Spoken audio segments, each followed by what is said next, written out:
All right, good evening, everyone. We have reconvened from closed session, and I have the following disclosure. By a 3-2 vote with Councilmembers Robles and Suen absent, the City Council authorized and directed the City Attorney's Office to defend the cases of Henderson versus Elk Grove Police Department and Arsonith v. J.M. Manufacturing Company, Inc. and all, as identified by the case number on the City Council meeting agenda. With that, we will adjourn the special meeting at 6 p.m.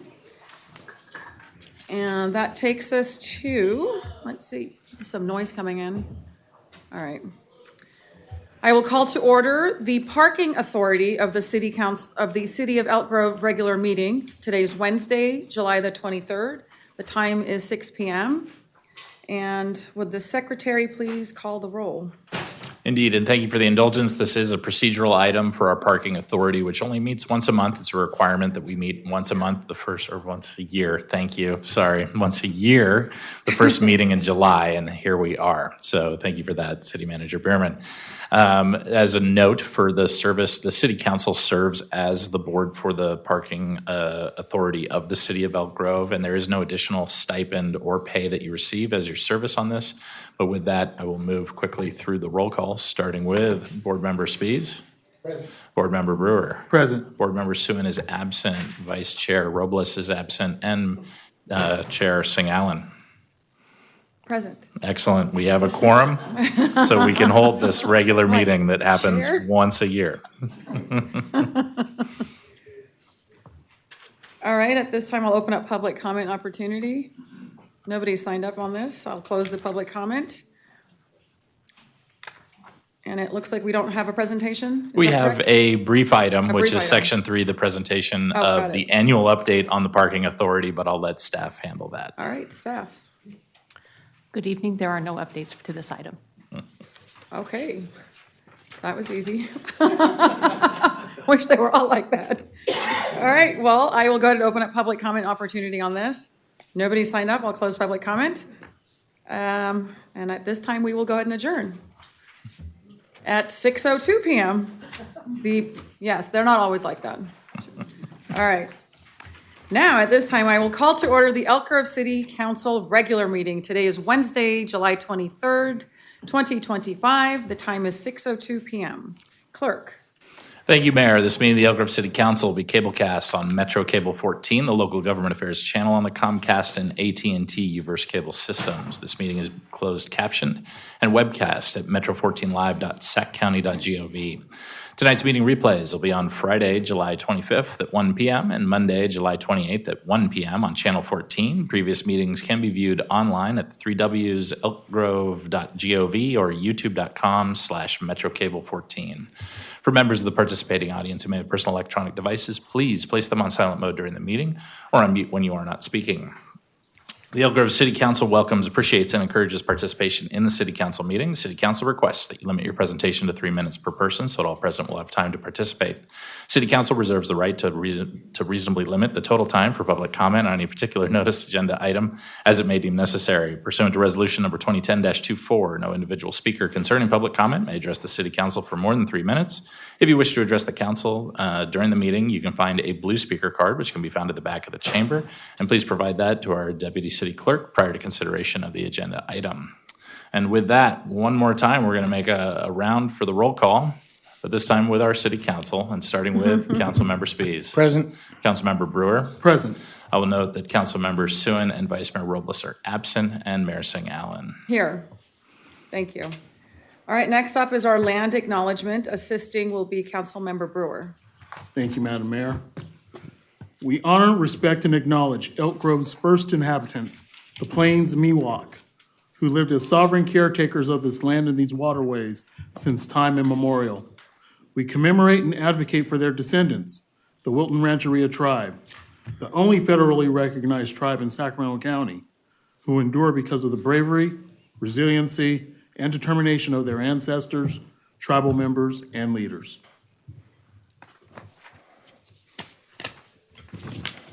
All right. Next up is our Pledge of Allegiance. I would like to call forward, please recognize Troop 59, who is joining us today. Would Troop 59 please come forward and help lead us in the pledge this evening?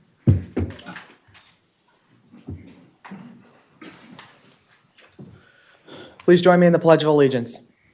I pledge allegiance to the flag of the United States of America and to the republic for which it stands, one nation, under God, indivisible, with liberty and justice for all. Two. Thank you. All right, at this time, please join us for a brief moment of silence. Thank you. Next up is our approval of the agenda, and we have some items that we are moving around. Yes, Madam Mayor, I'd ask that we move item 9.1 following consent, followed by 8.2, followed by 8.1, then following the rest of the agenda as proposed. All right. With that change, can I get a second? I second. All those in favor, please say aye. Aye. Thank you. Next item. Under Section 3, the closed session, we have no closed session items on the regular agenda, which will advance us to Section 4, presentations and announcements, with that one item being 4.1, the new hire introductions. Good evening, Madam Mayor, members of the City Council. I'm Jason Behrmann, your City Manager. It's always a pleasure to be able to introduce our new employees as well as those who are receiving promotions. So we'll go ahead and start with our Police Department and our Assistant Chief, Brian Shaw.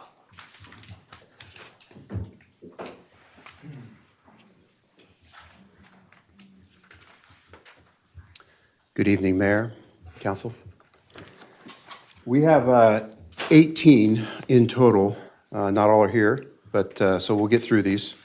Hopefully you're ready for this. Parking Enforcement Technician Tamim Kabir, not here tonight, was hired on April 21st. Tamim was born in Dusseldorf, Germany, and moved to Elk Grove at 12 years old. He graduated Laguna Creek High School and later completed his degree in business administration at Sacramento State. Prior to joining the Elk Grove Police Department, Tamim was a store manager for Walgreens and a real estate agent.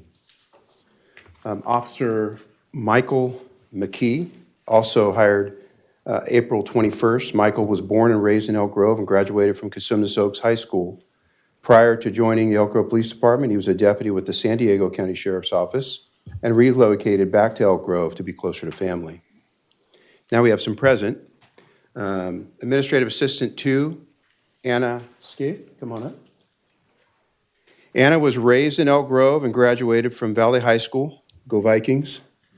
Prior to joining the Elk Grove Police Department, she worked for Human Resources for Sutter for 19 years and has been volunteering at our VIPS program for over 3 years. Thank you. Thank you. See ya. Senior Management Analyst Fauna Shrago, hired on May 19th. Fauna is from Sacramento area and obtained her bachelor's degree in political science and legal studies from Chico State. Prior to joining the Elk Grove Police Department, Fauna spent over 20 years working in financial and regulatory compliance. She most recently worked for the city of Lake Forest in Orange County. So thank you for being here. Thank you. Dispatcher Stephanie, you come on up. I'll read this one. She's not here tonight. Dispatcher Stephanie Kotecki, I hired on June 16th. Stephanie was born and raised in Stockton. Prior to joining the Elk Grove Police Department, she was a dispatcher for the Stockton Police Department for 19 years and the El Dorado County for 1 year. And with me here, Animal Services Volunteer and Events Coordinator Jennifer Magana, hired on May 30th. Jennifer was born in Sacramento and raised in Galt. Prior to joining the Elk Grove Police Department, she was a general manager for WAG Hotels and a volunteer coordinator for Front Street Animal Shelter for several years. So thank you for coming tonight. I'm going to go through some of our promoted employees. Management Analyst 2, Gabrielle Flynn, promoted on June 15th.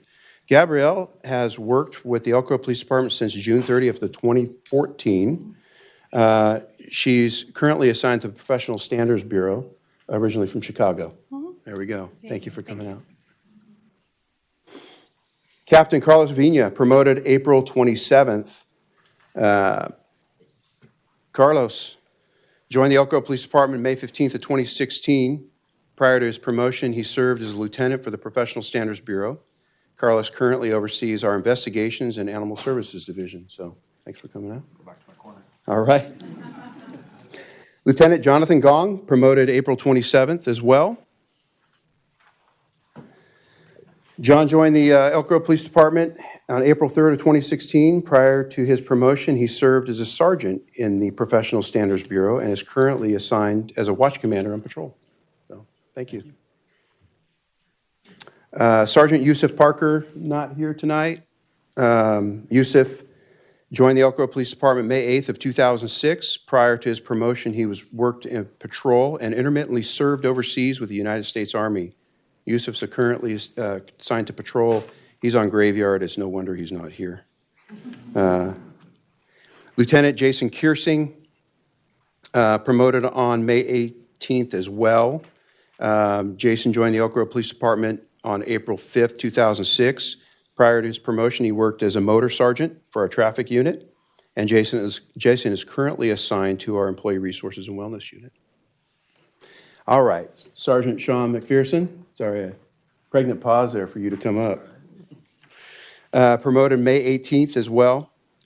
Sean joined the Elk Grove Police Department on August 29th, 2022. Prior to his promotion, he worked as a motor officer for our traffic unit, and Sean is currently assigned to patrol as a supervisor. Thank you. Officer Jason Goodlett, also not here. He's promoted on June 17th. Chase was born, did I say Chase? Yeah, I did. Chase was born and raised in Elk Grove and graduated from Cosumnes Oaks High School.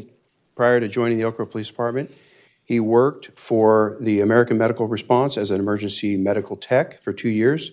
He served 4 years in the United States Marine Corps, and Chase graduated from the Sacramento Sheriff's Academy last month and is currently in field training.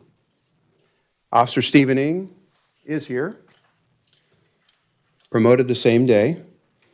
Stephen joined the Elk Grove Police Department on August 1st of 2022 as a community service officer. He worked patrol and later was assigned to traffic for parking enforcement.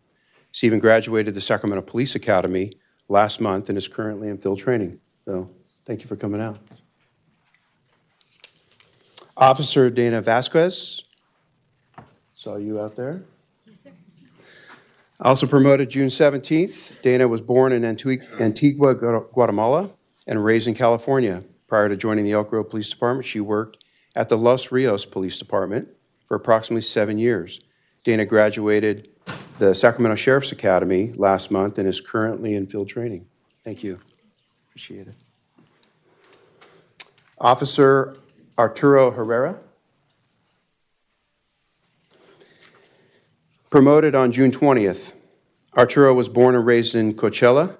Prior to joining the Elk Grove Police Department, he worked for Stanford University for approximately 15 years. Arturo graduated the Sacramento Sheriff's Academy last month and is currently in field training. Thank you. Appreciate it. Officer Cameron Avila, promoted June 20th as well. Cameron was born in Reno and raised in San Luis Obispo. He earned his degree from CSU Sacramento and was enrolled in Law Enforcement Candidate Scholar Program, which is the LEX program. Cameron graduated the Sacramento Police Department Academy last month and is currently in field training. Thank you. Have fun tonight. We're in graveyard as well tonight. All right, and then our last is not present with us, Officer Lucas Lamborn, promoted on June 20th. Lucas was born in Sacramento, raised in Valley Springs. Prior to joining the Elk Grove Police Department, he worked as a ski patroller for a resort in the winters and worked as a lumber yard during the summers.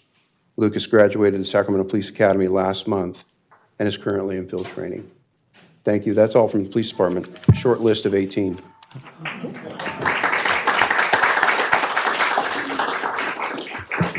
There's one more that I'll mention from the police department, and that is our new assistant chief, Brian Schaff, which takes over for Paul Solomon. So congratulations. Excited to have him that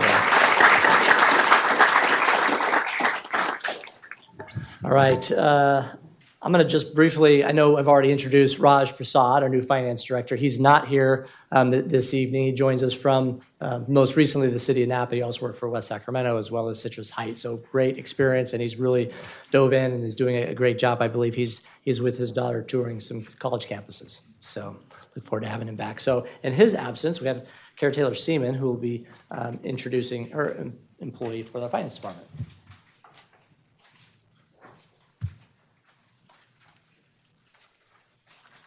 Good evening. I am here to introduce Isabel Gonzalez as a promotion. She received her promotion in the finance department on June 15th. Isabel has been employed here at the city in the finance department for 6 years. Initially, she served as our accounting technician, and in June, she was promoted to accountant 1. In her leisure time, Isabel enjoys traveling and spending time with her family. She is eager to contribute to the success of the accounting team in her new role and determined to make a positive impact. And the finance team is very excited to welcome her into her new role. Thank you, Isabel.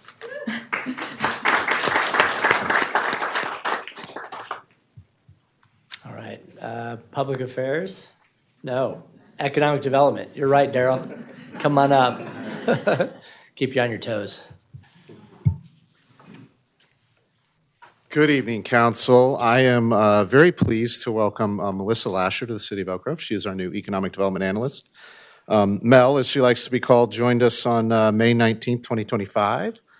Mel is an Oakland and Berkeley native. She has a bachelor's degree in Homeland Security with a minor in Intelligence Analysis and a master's degree in Human Security and Resilience. Her professional experience includes roles with the Placer County Office of Economic Development and Housing, the Albany Police Department, and she also has worked for her family's small business in Berkeley. So please welcome Melissa.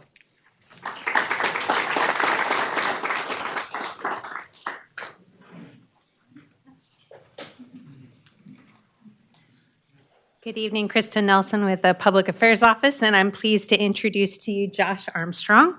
He's our new Community Events Specialist in the Public Affairs Office. Josh brings a diverse background in creativity, production, and community engagement to the city of Elk Grove. His career has spanned from music and venue ownership to leading events for Sony PlayStation and directing operations for a top Bay Area event decor company.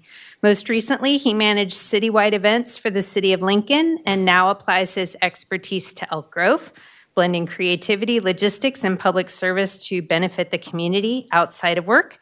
Josh enjoys woodworking, supporting local organizations, and spending time with his family.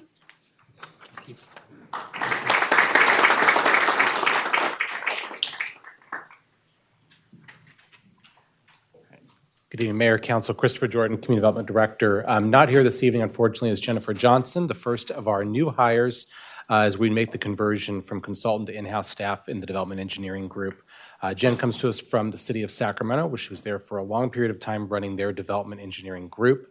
Prior experience in Napa County area with a utility, and then experience working various consultancies both here and in Georgia, where she's originally from, and is finishing a trip visiting her mother this week. So we welcome her and are very excited to have her with us.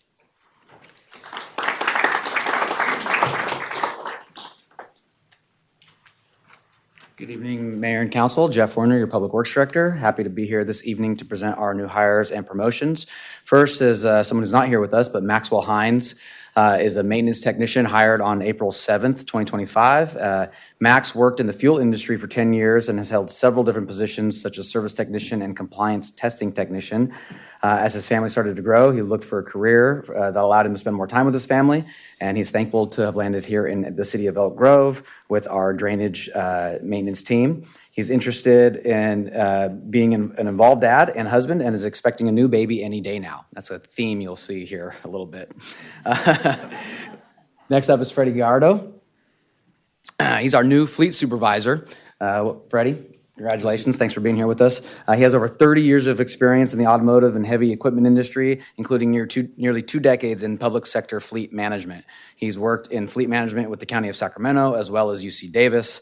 And he likes to ride his bike, interestingly enough, with his family, garden, and volunteer at his local church. Congrats, Freddie. Thanks for being here. Thank you. Yep. Next up is Brett Gardner. Brett Brett's a senior maintenance technician, was hired on June 16th. He comes to us from the private sector where he worked for 7 years in paving asphalt and all aspects of pavement. He grew up in Sacramento, and in his free time, he spends time with his 2-year-old son exploring outdoors and watching the New York Jets. Congratulations for being here, man. Thanks. Next is Alex Lepper. This is a promotion. Alex was promoted to operations manager, where he now oversees our newly created division for landscaping, open space, and facilities. He has over 15 years of public maintenance experience, including most recently as our landscape maintenance supervisor, a park maintenance supervisor with the Sumnes CSD, and a park ranger with the city of Lompoc. He's excited to expand his responsibilities to include city facilities, again, newly created division, and improve the services that his teams provide overall. Outside of work, Alex enjoys traveling with his wife and 2 kids, hiking, working on his vintage Volkswagen truck that has been in this family since 1970, and restoring vintage mountain bikes. Congrats, Alex. Thanks. Our other 2 promotions, unfortunately, were not able to join us tonight. First is Sarab Balramond. He is on paternity leave as of this evening. He was promoted to associate engineer on June 15th.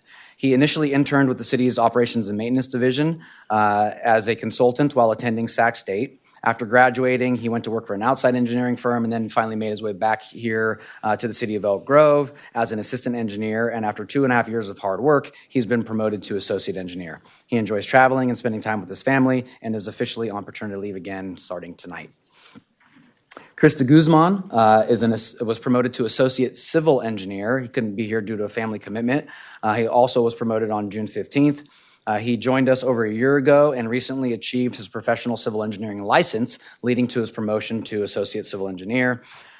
He is a graduate of San Jose State University and brings over 11 years of experience working in public works. Outside of work, Chris enjoys time with his wife and son, and he's a big sports fan. Thank you.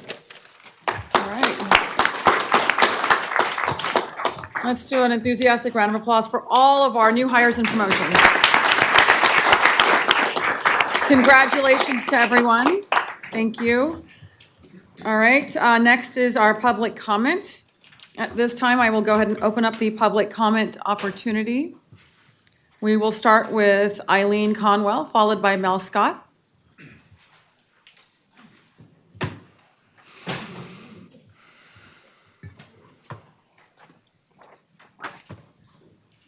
And good evening. Nice to see you. I'm Eileen Conwell. I'm going to tag team with Mel Scott to talk about Gresha, one of 2 advocacy groups in Elk Grove's rural area. We hope this information helps you understand our passion for protecting the rural community. We can't talk about Gresha without talking about Shirley Peters. Shirley was a founding member of Gresha and the president of the organization from its establishment in 1989 and continuing until her death in April 2023. Yes, for 34 years. Shirley and her husband Paul bought a 2-acre parcel in the new Sheldon Road Estates rural subdivision in 1970, had a home built, and settled in with their 2 growing children. In 1989, Elk Grove was not yet incorporated, and the county was developing a new urban plan for the southern portion of the county. Being a new subdivision, Sheldon Road Estates was still sparsely built out. However, residents building their homes and lives here were very concerned about the urban encroachment being proposed. They realized it was necessary to get involved with the county regarding land use planning. Little did they know this involvement would be a forever commitment. Gathered around each other's kitchen tables were homeowners who bought acreage in this newly established ag-res development. The hot topic was how to preserve the rural zoning being threatened by the county's new urban plan to bring high densities into the neighborhood. Carl Amundsen, a longtime Elk Grove resident and community activist, mentored these new residents in dealing with county agencies regarding land use planning. During these kitchen table meetings, the name Greater Sheldon Road Estates Homeowners Association was created, henceforth known as Gresha. Abutting the ag-res parcels located north of the Gresha homes was undeveloped land owned by the Perry sisters. With building and new developments at a peak, land was quickly bought up by local developers. A group of Sacramento developers bought the Perry sisters' land and joined with others to rezone their land from agriculture to RD urban zoning. The open land was so significant in size that the county, by law, had to produce an environmental impact review. This took several years of study with continued involvement by Gresha. Ultimately, 5 to 10 houses per acre began to encroach on Gresha's parcels. Eileen, does that conclude your remarks? Yes. Okay, we're going to start a new timer. Yes, please. For Mel. Come on up, sir. After Mel will be Landon Tymachko.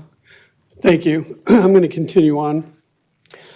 The county wanted to open Marcia and Briskin roads to allow Perry Ranch residents access to Sheldon Road. Also, the development was slated to abut the Gresha and Ag-Res community. Gresha members combined their efforts and resources and hired a land use attorney to assist with their battle. As a result of their determination, Marcia and Briskin roads were closed to the north, and the 38 acres of wetland and open spaces were designated in perpetuity between Gresha and Perry Ranch. After this long and grueling but satisfying experience, without hesitation, Gresha members made a commitment to preserve the history of the rural lifestyle of Elk Grove. Thus began Gresha's long journey in protecting the rural area, including its boundaries, our beloved rural lifestyle, and that journey continues today. December 2017, the city of Elk Grove issued a proclamation to Shirley that ends with, "Be it resolved that the City Council of Elk Grove hereby extends its heartfelt gratitude honoring the talents and dedication of Shirley Peters, thanking her for her positive contributions in citizen activism, first and foremost for keeping it country." We believe that Shirley is with us in spirit as we navigate the proposed summer villas threat. Thank you for your attention. Thank you. Next up is Landon Tymachko, followed by Bonnie Stensler. Thank you, Mayor St. Allen and Councilmember Brewer and Councilmember Space. Troop 59, go ahead and stand up. I'd like to introduce to the City Council, as well as those attending, some of my scouts. We are with Elk Grove Troop 59. Some of you are well familiar with Troop 59, but for those that are not, Elk Grove Scout Troop 59 has been a scout troop in Elk Grove for over 100 years. We just celebrated 104 years as a scout troop here in Elk Grove. The scouts here are participating in their citizenship in the community merit badge and are here to learn about what active citizenship means.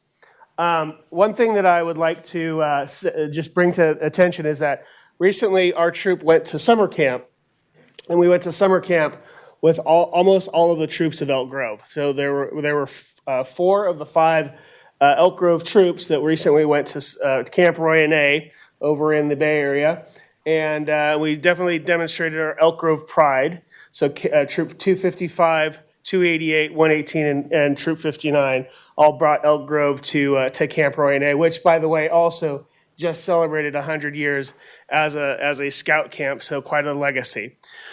So go ahead and sit down. Sit down, boys. I wanted to so they didn't know I was getting up here, so I wanted to demonstrate to them the opportunity to present and be involved in their community. The one thing that I actually did want to bring to the council and the city's attention is one issue that we deal with on a fairly regular basis, and that is the collection of retired flags. So oftentimes we are the recipients of community members that may be flying their U.S. flags proudly. That may be citizens at a home, a business, sometimes they're agencies or otherwise. But we find that fire departments, maybe the police department, but particularly the scout units, because we are visible and we are respectful of the U.S. flag, oftentimes are the recipients of flags that people no longer have a use for because they're old, they're tattered, they don't know what to do with them. So being respectful of that, we have ceremonies that we usually will do our best to retire flags, but oftentimes we get more flags than we know what to do with. Okay, and so I'm bringing this to your attention as to open the idea that maybe we as the Scout Troop Income Partnership with the city, maybe the CSD, come up with a plan for how we can properly collect and properly retire the U.S. flags that we collect a lot of. And we do our best, but it's something that's sort of out of sight, out of mind, and I want to bring it to your attention as possibly something that we can work together with. So that's it. Thank you. And I'll stay in touch with you to follow up on that item. Absolutely. Thank you very much. Thank you. And thank you for bringing the troops here. Our final speaker is Bonnie Stensler.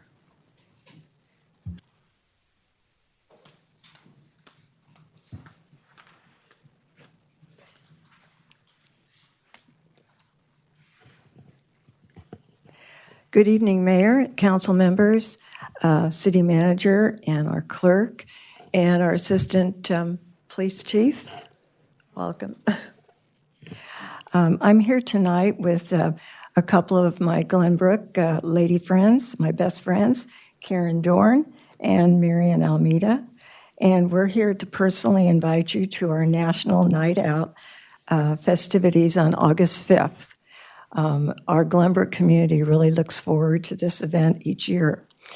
Once again, it's an opportunity for us to meet with our local heroes, the first responders, our police, firefighters, EMTs, chat with our mayor, as well as chat with others, elected officials, about our city and our community's future. We submitted the requested paperwork, but we take pleasure in extending a personal invite to you tonight. So we hope to see you all on August 5th. Thank you. Thank you for being here. You'll definitely see me. Thank you. All right. All right. At this time, I will go ahead and close the public comment opportunity. And that takes us to our city manager's general administration report. Good evening again. A few items to report on this evening.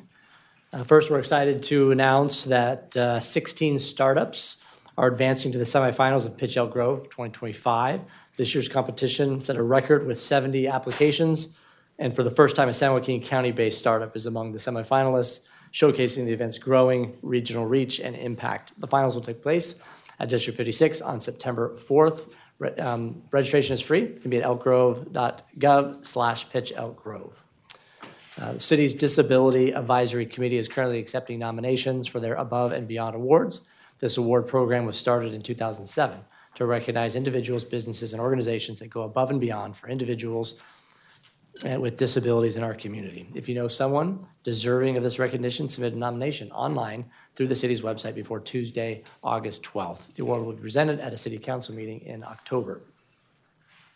Applications to honor Elk Grove veterans through the Military Street Banner Program are being accepted through September 1st for the next round of installations. As the council recall, this was a directive that the council approved recently to make those applications free.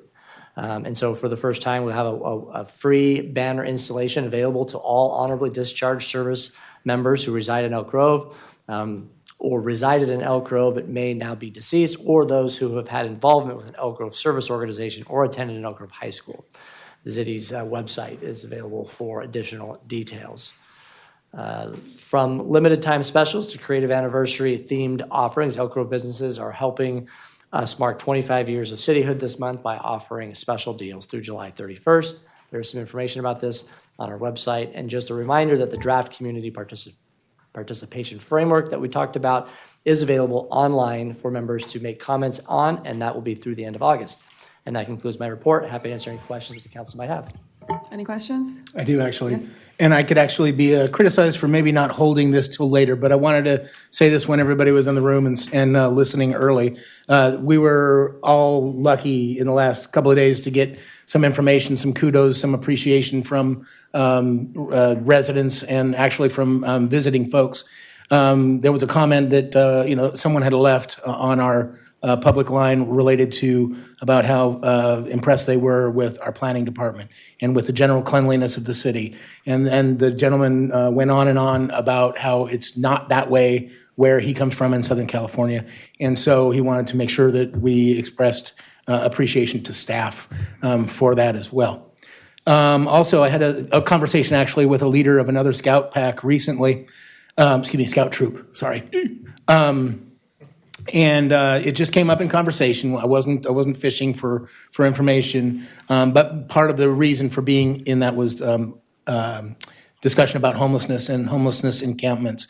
And the scout leader mentioned to me, without being asked, mentioned that it appears, the appearance from her view was that homelessness encampments are getting better, or there are less of them, or it is less intrusive in the last year. And so I wanted to make sure, she wanted to express to Public Works, to PD, to the homeless team, the rest of the city, that it's actually, it appears from her vantage point to be getting better. And then the last thing that's been on the news about fireworks. There's going to be a presentation that we're going to get in the coming weeks. So I don't want to go into any of that. But I think what was interesting was that someone had noted in the news and someone had noted in the in next door. Been a lot of folks that it was kind of neighborhood by neighborhood of where there were improvements, but there were a lot of people that were saying that there was improvement. So again, I know this is probably could have waited to the end. But I think I wanted to say it when the room was full and that everybody is listening, that there are people who are noticing that the staff is making the lives of our residents very, very, making it improved. And so I wanted to thank you on that. So. Thank you. Thank you for that. Any other comments, questions? No? All right, we will move on. Next item is our consent calendar items. I will go ahead and open up the public comment opportunity. Nobody has signed up on consent. I'll close public comment. May I get a motion? So moved. Second. All those in favor, please say aye. Aye. All right, so as discussed earlier, we're going to take some items first. So we will go ahead and move on to item 9.1. And that is to receive information and consider resolution adopting an amended City of Elk Grove flag policy to include the Wilton Rancheria Tribal Flag in the list of flags approved to be flown on city-owned property.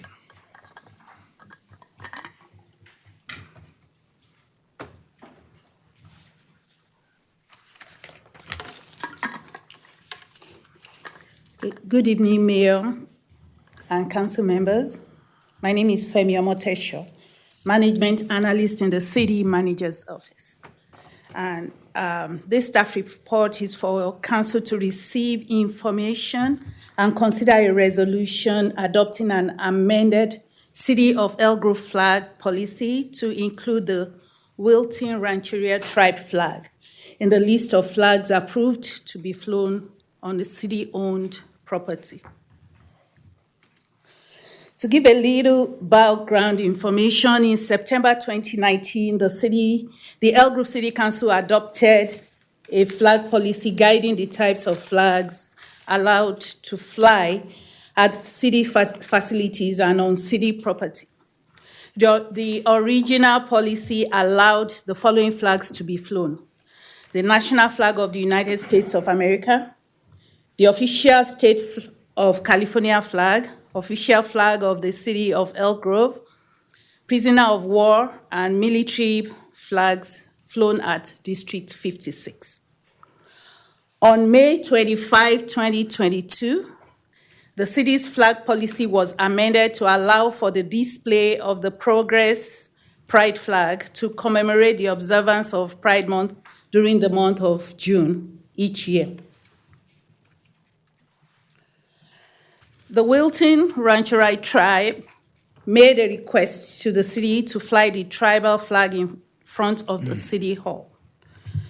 The tribe's flag stands as a powerful emblem of their distinct tribal identity and rich heritage, fostering indigenous pride and serving as a vital visual representation of their people. Featuring an acorn, eagle, and salmon, The flag connects tribal members, educators, and the wider community to the tribe's history and enduring culture. As a unique expression of the Wilton Rancheria tribal's heritage, the flag offers a meaningful glimpse into their traditions and identity. Let's not forget that the Wilton Rancheria tribe holds a unique and significant position within Sacramento County, as it is the only federally recognized tribe in the county. The tribe's historical connection to the Elk Grove area is profound, and their contribution to the city are substantial. Flying their flag at City Hall will serve as a meaningful and visible acknowledgement of their sovereignty and enduring importance to the community. This action will not only honor the tribe, but also underscore the city's commitment to inclusivity and respect for its rich, diverse history. I would like to emphasize here that the City Council retains authority to review and modify the flag policy as needed to align with the city's evolving mission, vision, and values. Staff believes this revision, made at the request of the Wilton Rancheria tribe, is consistent with these principles.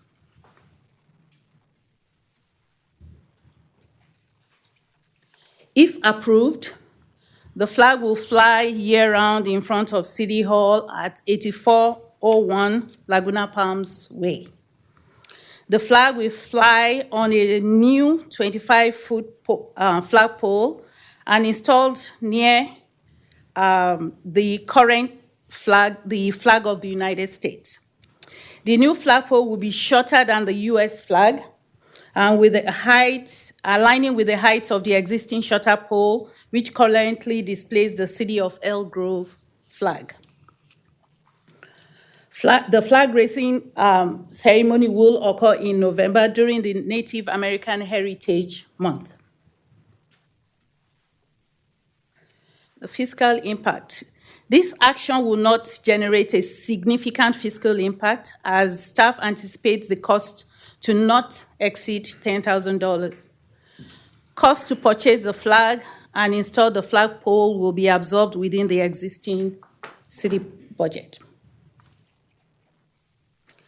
So the recommendation from staff is that City Council consider the resolution adopting an amended City of Elk Grove flag policy to include the Wilton Rancheria tribal flag in the list of flags approved to be flown on city-owned property. That's the conclusion of my presentation. I'm available for questions. Before then, I'd like to invite Chairman Tarango of the Wilton Rancheria tribe to say a few words. Thank you.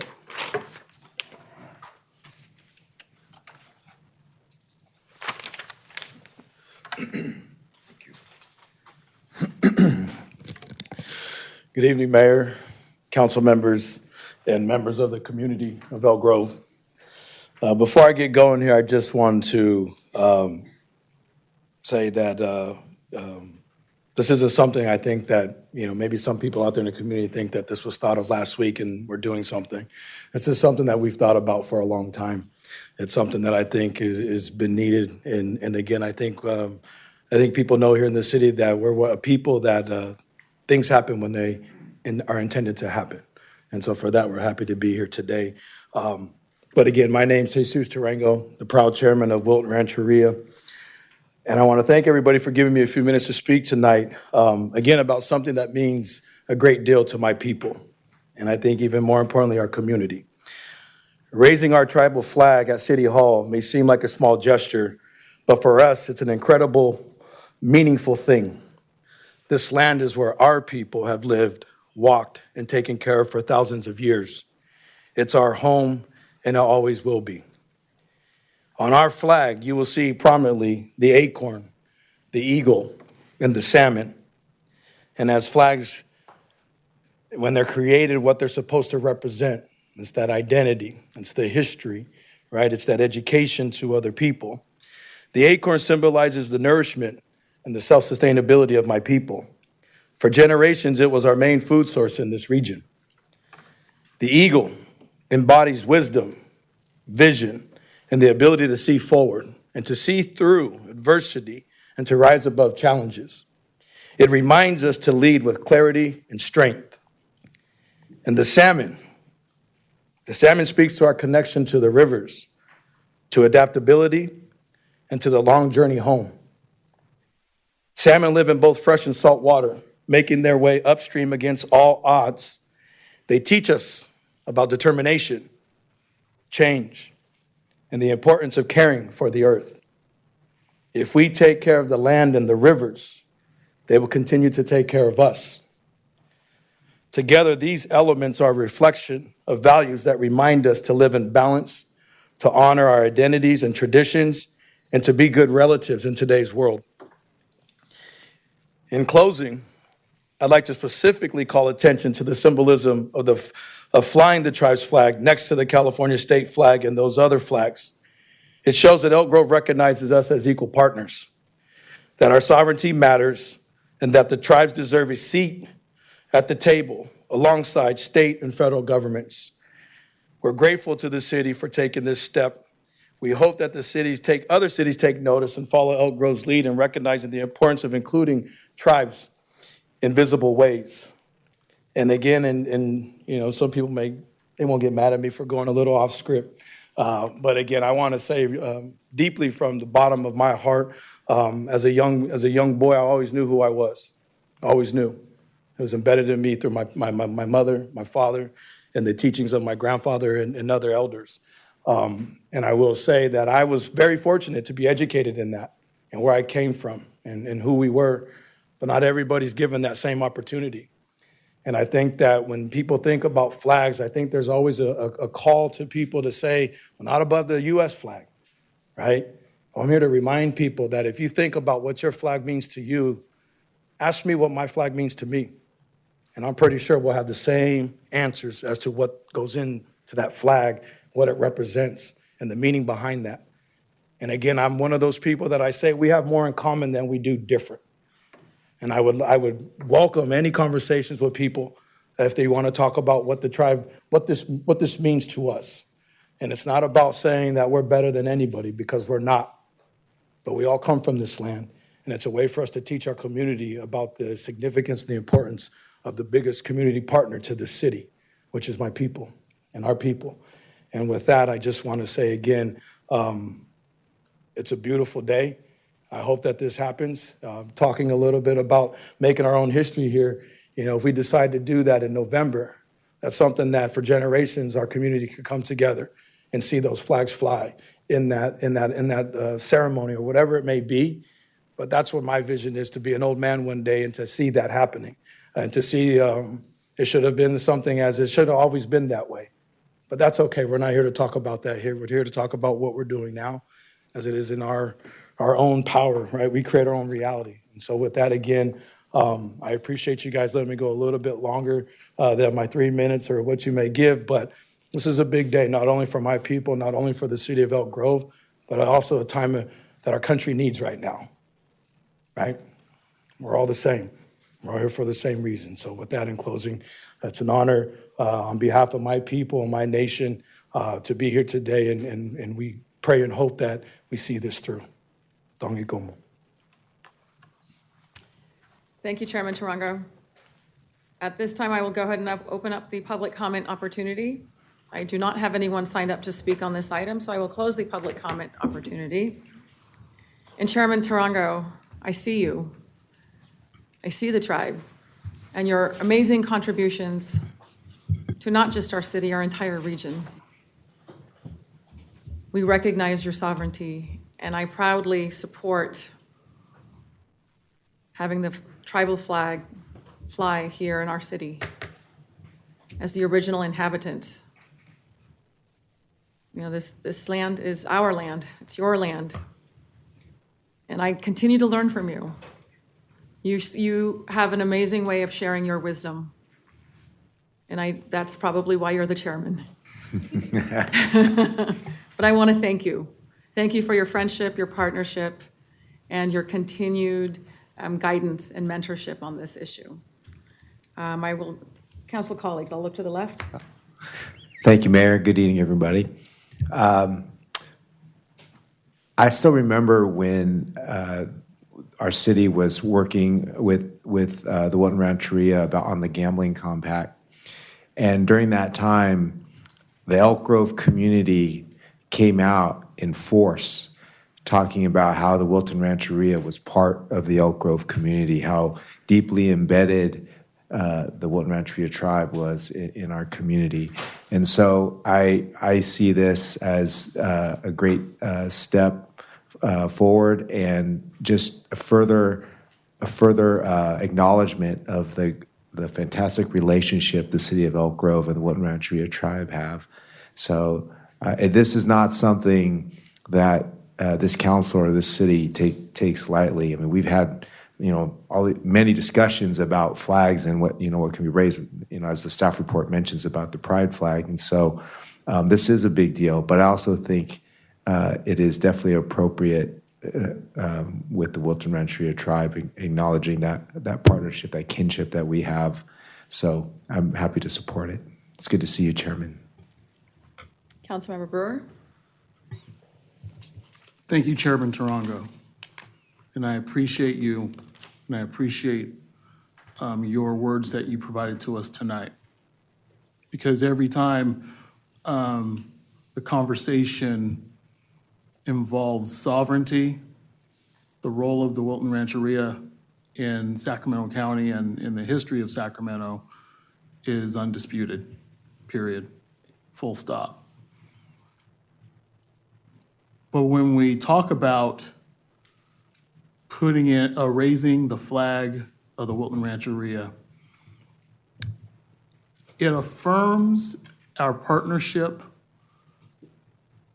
on many levels, but it also signifies a brotherhood that the city of Elk Grove and its residents have with the Wilton Rancheria.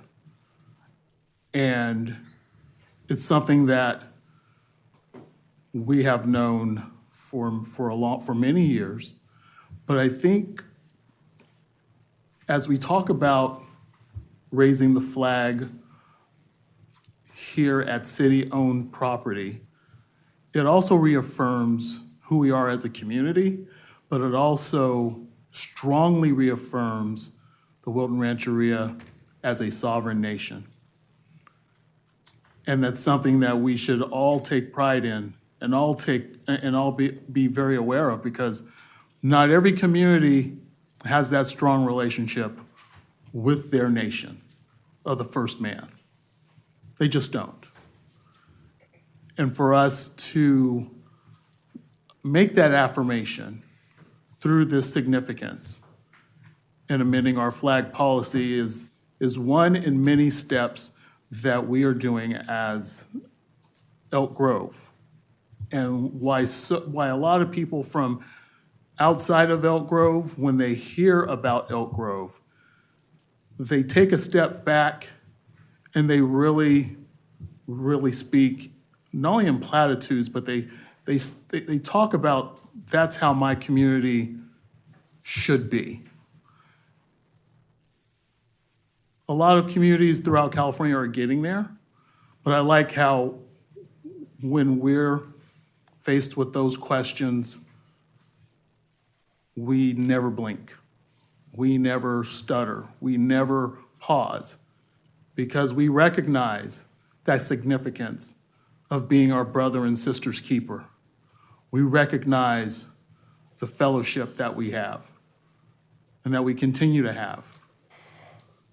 And I'm very proud that we are having this discussion, but hopefully it's the opening for continued discussions, because that's how we continue to move forward as a community. We talk about bringing the people together, having a sense of unity, because everything is fractured nationwide right now, and it is. It's like a deep fissure.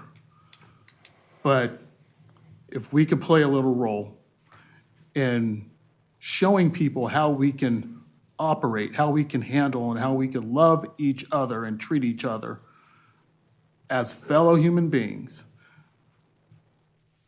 This can provide some inspiration for a lot of communities throughout the nation. So with that said, thank you so much. Councilmember Spees? Thank you, Madam Mayor. And Dr. Femi, if I could ask you to bring up the details slide real quick while I get started. Plain and simple, I strongly support it. I think it's absolutely fantastic. I think there's absolutely zero controversy here. I have had, a few folks who have called me concerned about it. I think it's simply because they just didn't understand, because once I explained it, it really wasn't a problem. So if you could bring up the details slide, and I'll repeat for the record, for people who may not be listening, the details slide was the one that talked about how, keep going. Keep going. It says details on it. Yeah, right there. Okay. Flying year-round in front of City Hall at 8401 Laguna Palms Way, installed on a 25-foot flagpole west of the current U.S. flagpole. That is a completely separate flagpole. It's a third flagpole. This new flagpole will be shorter than the United States flagpole, aligning with the height of the existing flagpole, which currently displays the City of Elk Grove flag.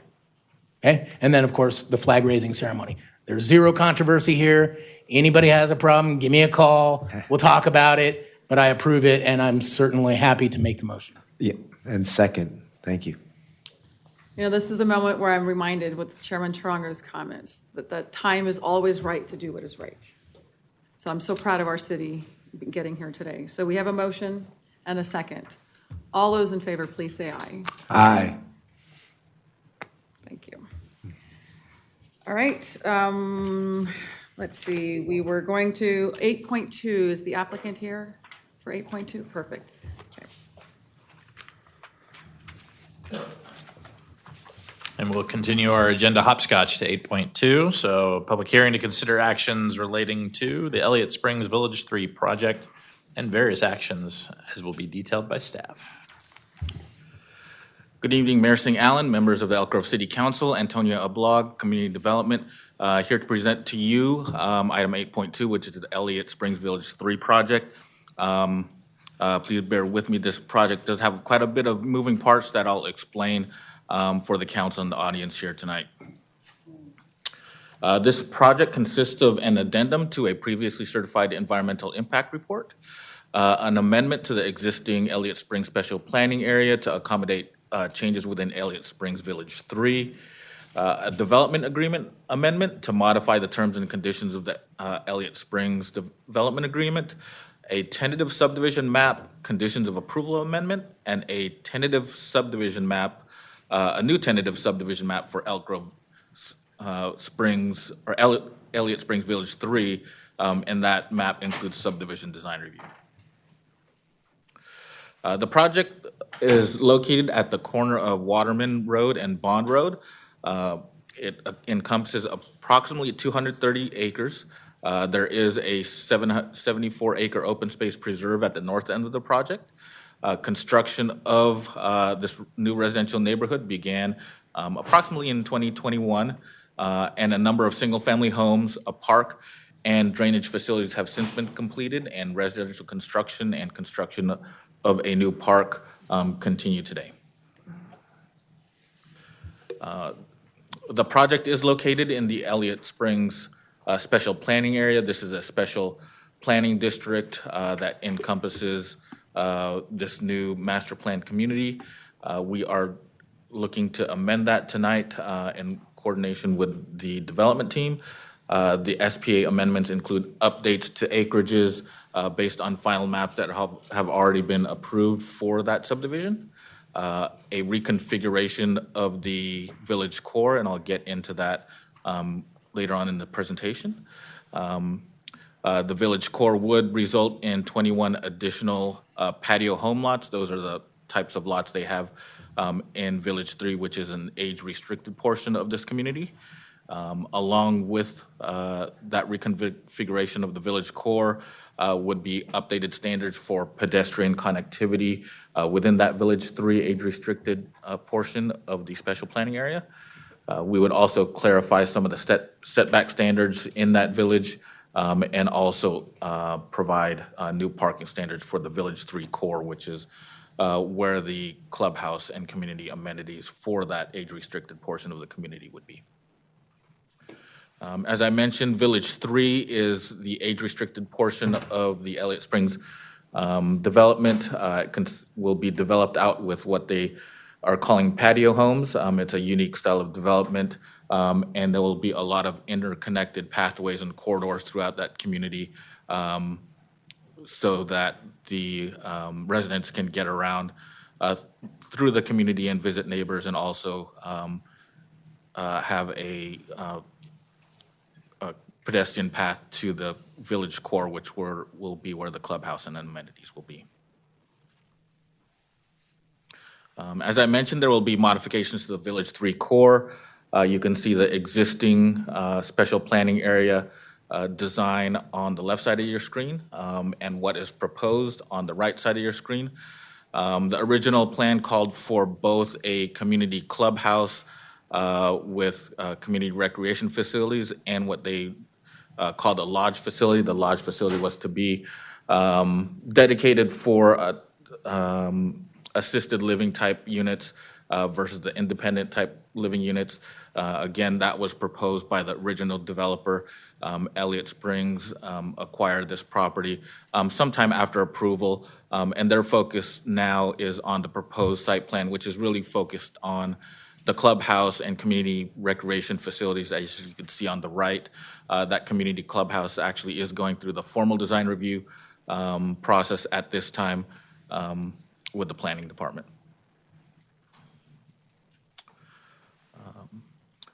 On the screen before you, you can see some of the changes that have to happen with that Village 3 tentative map in that community core to accommodate the focus on that clubhouse. On the left side, you could see it's sort of a bifurcated design with Lot A and B, with Lot B for the clubhouse and Lot A for the lodge. Now it's a single Lot A for the clubhouse, and then the remainder of that highlighted area is subdivided into residential lots. It goes from, right now it's 261 lots. The resulting new subdivision would accommodate 282 lots. So that's an increase of 21 units within that Village 3 area. With all these changes, we do have to update the development agreement between the city and the developer. Most of this is because of some of these updated standards that go along with the special planning area, and also updates to the map and the new map for Village 3. We're also adding some termination dates for the new Village 3 map with the maps with the villages that are under construction now. We provided them a 10-year span to get those projects completed. Since we're approving the Village 3 map this evening, we are also giving that map a 10-year life span for them to develop that out. We are also tonight doing a tentative subdivision map conditions of approval amendment. This applies to the map for phases 1 and 2, which are the phases that are under construction now. The request there is to remove conditions 30 and 40. Those conditions are related to the Bond Road storm drainage system. And also there's a request to modify condition 20, which is related to fencing along one of the pedestrian paseo lots within the subdivision. Just to be clear, you did state 13, not 30, correct? 13, conditions 13 and 40. Okay, gotcha. So, and those conditions are on the screen before you. Those conditions relate to financial contribution to Bond Road storm drain upsizing system. When this project was originally processed, it was processed in parallel with a storm drain master plan update. That storm drain master plan update recommended upsizing the storm drain system in Bond Road based on the analysis that was done at that time. Since that time, our Public Works Department has reanalyzed that Bond Road storm drain system based on updated an updated model and updated storm data, and they determined that the recalibrated stormwater model did demonstrate that the city's performance criteria for that Bond Road storm water system could meet the 10-year and 100-year rainfall events, even with the addition of the lots from the Elliott Springs development, because it was found that it could perform to the 10 and 100-year rainfall events. Earlier this year, Public Works presented to City Council request to remove that Bond Road upsizing from the capital improvement program, and that the removal of that was approved earlier this year. With the removal of that project from the CIP, the applicant for the Elliott Springs development, the applicant developer, is requesting removal of the conditions that require financial contribution to that system since it's no longer a project. We are also modifying a condition related to Lot W. This Lot W is a pedestrian pathway lot. It was originally conditioned to construct with solid masonry walls along the edges. Based on some oversight on the plan checking end, it was constructed with solid wood fences. We have coordinated with the Cosumnes Community Services District, since they're the ones that are responsible for maintenance of that lot as a pedestrian corridor lot. They don't feel that the masonry wall is necessary in that location, and it's not necessary for any sound attenuation. Simply it acts as a separation between those residential lots and the pedestrian corridor. So we're modifying the condition to allow that wood fence to remain. It would be under maintenance of the adjacent homeowners, just like any wooden good neighbor fence would be. And finally, the new map for Village 3. I mentioned before, this is really, the new map is really meant to reconfigure that village core to accommodate the new clubhouse and also accommodate 21 additional senior patio home lots. And that map is shown on the screen before you.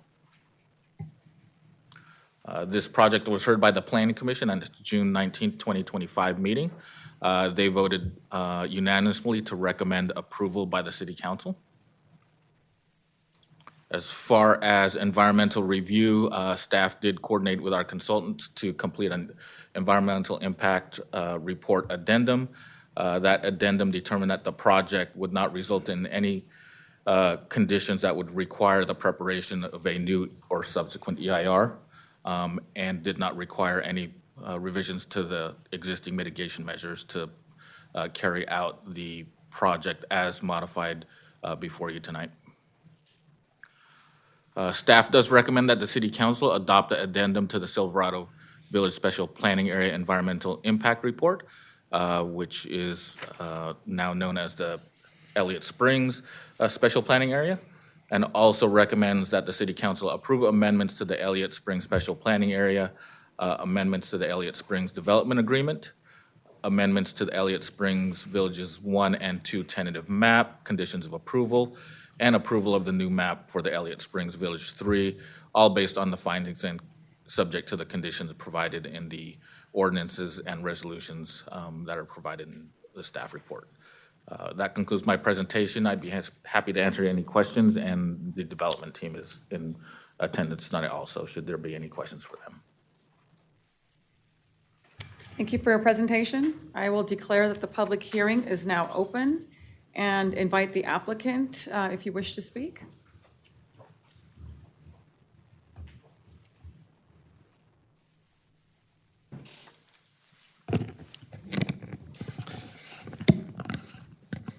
Good evening, Mayor and Council. My name is Marty Eckert. I work for Elliott Homes. I'm joined tonight by other members of the project team. Thank you for hearing this item tonight. I want to begin by complimenting city staff for all the work that they did to get us to this key moment in the process. Antonio's presentation was very comprehensive, so I won't add any more details at this time. With that said, we have reviewed the staff report. We're in agreement with the conditions of approval, and we're happy to answer any questions you may have. Thank you. I will go ahead and open up the public comment opportunity. We have 2 people signed up to speak. We'll start with Kathy Lee, followed by Steve Lee.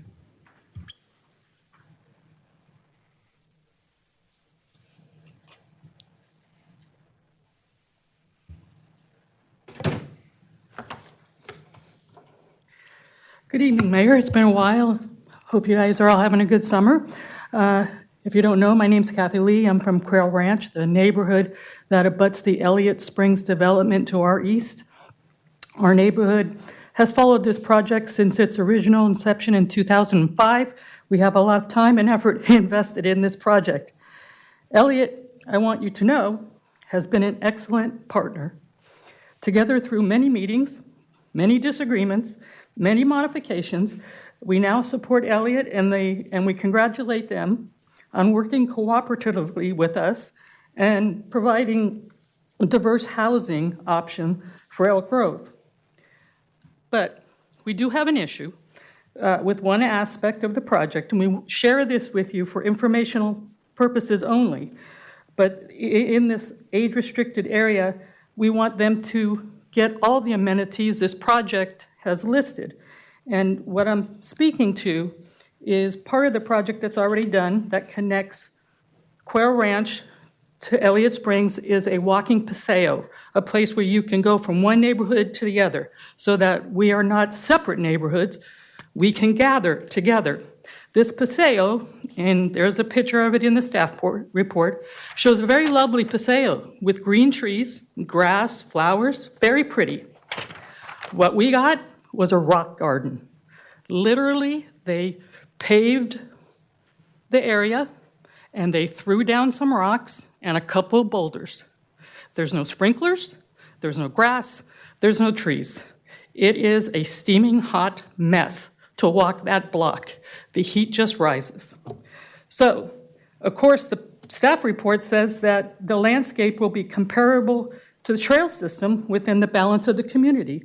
This did not happen. This just did not happen. So what I just want to make sure that you can make happen is that in this new project, they show a lot of paseos. They don't have fences between the houses. They have all these walking paths. Well, we want to make sure those walking paths are what they say they're going to put in, that they have green grass, that they have a shady place to sit. We don't have a bench. We don't have anything. We just have rock. So we've talked to Elliott. They have an excuse why our paseo, and they said it, doesn't really meet their standards, but it is what it is. But we can move forward, make sure that this age-restricted area gets very nice paseos that have trees, benches, and those kinds of things. So other than that, we are very happy with Elliott's plan. We have no objection to it. We just hope that they build those paseos correctly. Thank you. Next up is Steve Lee, followed by Jim Kelly.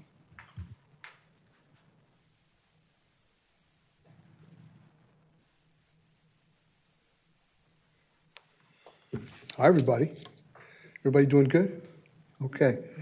I'm here related to the 1213. I've got a problem a little bit with that, and I spoke to that whenever we did this last time we were here. My problem is that the storm pipe. They said that if you look on page 34 of your report, at the very bottom of the page, it says the upsizing is no longer necessary based on field observations during the October 21st, 2001 storm. Well, all that storm water from that storm came into our neighborhood. It didn't go into the storm. There's no idea, no one knows really how much water that storm can take, that the storm drain can take, because all of it came into my neighborhood. So I have a question, I have a problem with that. Secondarily, we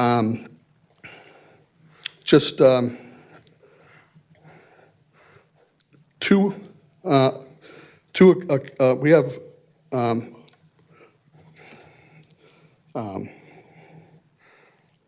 We have a river just 2 hours, or excuse me, 2 miles east of Elk Grove.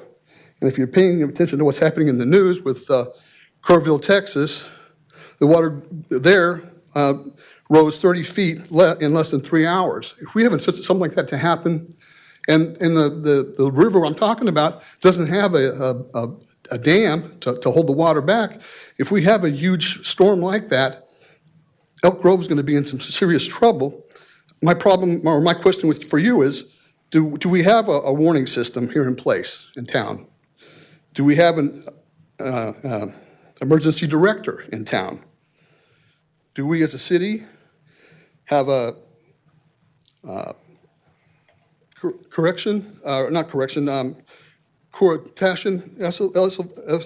civility? What do we do? What are we supposed to do? How do we know what we're supposed to do if something like that were to happen here?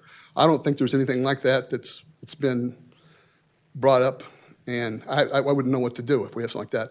And I know on the east side where I live, east side of town, there's if we have a problem with the railroad tracks, we can't get first responders over to our side of the neighborhood. So I've got a problem with that too. So I guess my question to you is our city ready for a similar event that happened in Kerrville? And please look into it and please let us know, because I think we need to know. If we're going to ignore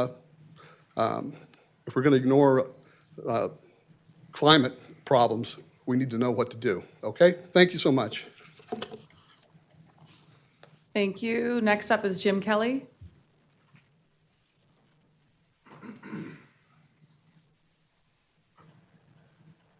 Good evening. My name's Jim Kelly. I have a simple question. Those of us that live in Quail Ranch Estates on the north side, we enjoy a light and air easement. I think at least 3 of you have gotten my lecture about light and air easements.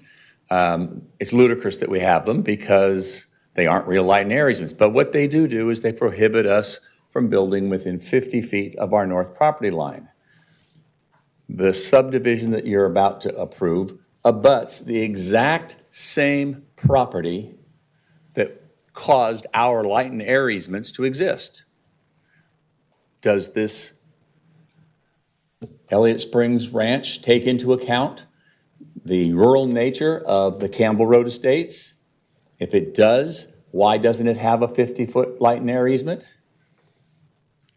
You need to deal with that. Thank you. Thank you. That concludes our public comment portion. I will go ahead and close the public comment opportunity. Does the applicant wish to have any final remarks? No? Oh, okay, great. Then I will go ahead and declare that the public hearing is now closed and open it up to council comments, questions. I'll start to the right. I'll go first. So let's see. Yes, you guys know my phone number. Why didn't you call, right? Marty reached out to me earlier this week. I didn't get back with him because I didn't have any questions. I didn't have any problems. If you guys know my phone number, you could have given me a call. It would have made life a little bit easier, particularly related to the paseos, right? So my hope is that, of course, you'll do your best with those paseos to keep it in line with the community standards that have been laid out. On conditions 13 and 40, I think we've been down that road. We've had that conversation. Absolutely, there was flooding in 2021. I think we've answered that well enough. And I believe that the reason that it was in your neighborhood was simply because the rain caught them at the wrong time, and the construction was in a bad place. So I think we've worked through conditions 13 and 40. But one of the questions I have for maybe a future item, something to talk about, is that, I think there's an important point relative to Kerrville and our preparedness, and perhaps in a later item, and I'm not asking for it this week or anything like that, but let's have a conversation about our county FEMA, about just a presentation on community preparedness, maybe before winter. That's it. So, I'm sorry, I think to your point, we had not this full range, but we did do an emergency preparedness presentation. Was it this year? with the fire district, and we did touch upon some of those emergencies that we are, could potentially face. So if you want to look at Was it as part of those, 13 and 40, or was it just a it was regular? completely different, but it touched upon various items. Yeah. So if you want to, we can reshare that and see if there's something missing. Yeah, that was focused more on the fire risks. Sure. But if you want to specifically talk about the flooding risks, we could do that in advance of the winter season. Yeah, sure. I mean, it doesn't have to be a today thing, but I think it wasn't something needing an answer today, but it was a question of, are you prepared? And I think that's a reasonable question to ask, and I'm certain that our county, I don't know if it's county FEMA or what they call it, but County OES. County Office of Emergency Services. Office, yeah. Right? I'm OES. certain that we do have plans, but I think we need to, talk about those. So with that, I'm willing to make the motion to approve. Oh, before I back up, long history, very, very long history with Silverado. I want to thank the developers. I want to thank Steve, Kathy Lee. I want to thank the members of the residences to the to the west and to the south. It has been a very, very long process, at times contentious, but I want to thank everybody for working it out in the best way possible. So with that, I'll make the motion to approve. Councilmember Brewer? I think Councilmember Spees hit on some very important points. Very thankful for that, because when you're talking about flooding on the scale of Kerrville, we obviously don't believe it could ever happen here in Elk Grove, but it can happen. Casuma's River is one of the last wild rivers in the state, if not in the western region. And because it does not have a levee, we saw the power and the magnitude of what happened a couple of years ago out in Wilton, and how it flooded over into Highway 99 and took lives. And so that's a very real question that Mr. Lee had asked, and something that we should look at and work with the County Office of Emergency Services and the California State Office of Emergency Services and whatever is left of FEMA, because the federal level has stripped all funding and killing FEMA as we speak, which is very unfortunate. And so anything we could do to do some sort, to look at things in real time, see what needs to be done from a safety standpoint to protect the east side is very important, because we are separated by the railroad line, and heaven forbid, a train gets stuck or just stalls, and we're in one of those rare moments. It's an unwelcome problem to have if you live in Quail Ranch Estates, Elliott Ranch, rural community, Wilton. It's just, you don't want to be in that predicament. And it's something we should definitely take a serious look at.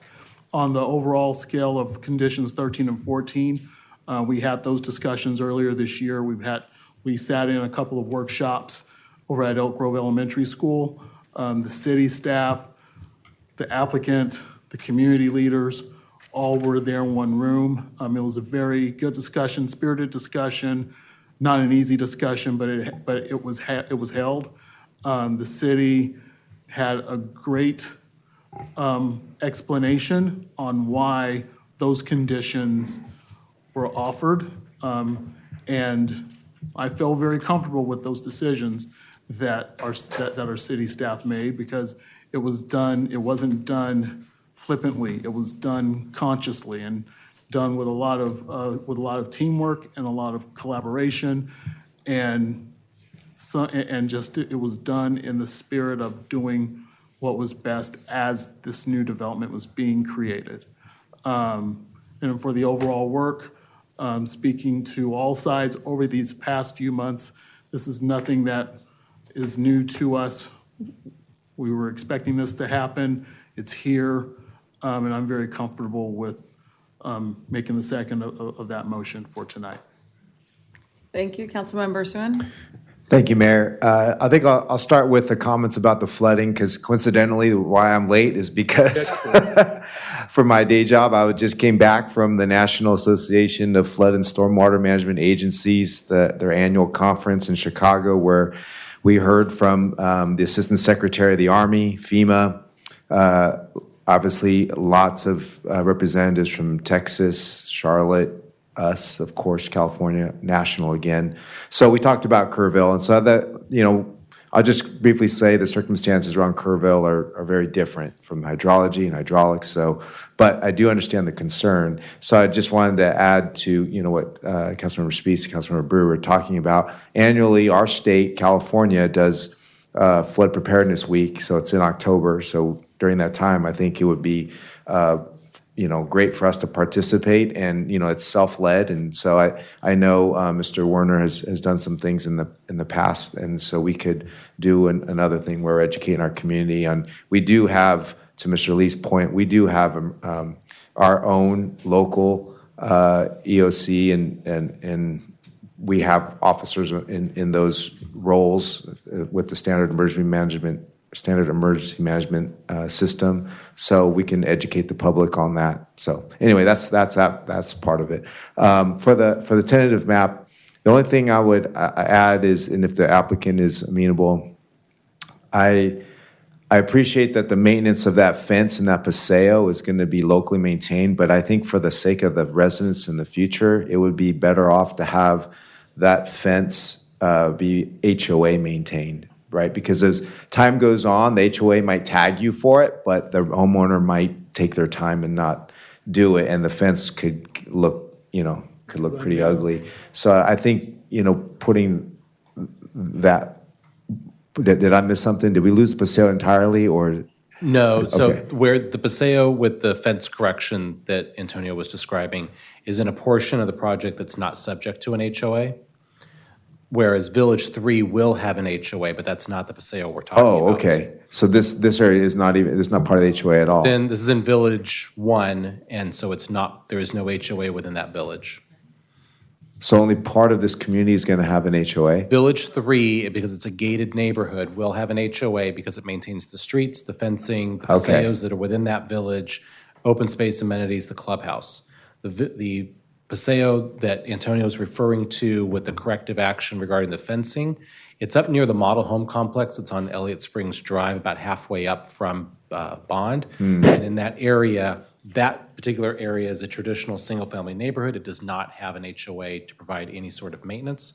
All of the paseo maintenance itself and the other trails and the park facilities are CSD maintained.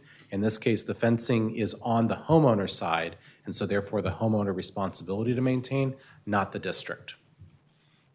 All right. Okay, well, that's unfortunate, but I think over time it's might not look good, but I understand. All right, understand. Thank you. I don't have any further comments. Thank you. Okay, well, excellent comments from my colleagues. I really do appreciate the developer working with all stakeholders, getting us to this place. So with that, we do have a motion and a second. So all those in favor, please say aye. Aye. Okay, we will go on now to 8.1. Okay, that was 8.1. Let's see, where are we? Indeed. So Yeah, just we're now one on step 8.1. back to 8.1, which is our public hearing to consider resolution confirming and approving the reported delinquent solid waste and storm drain utility charges prepared by Republic Services.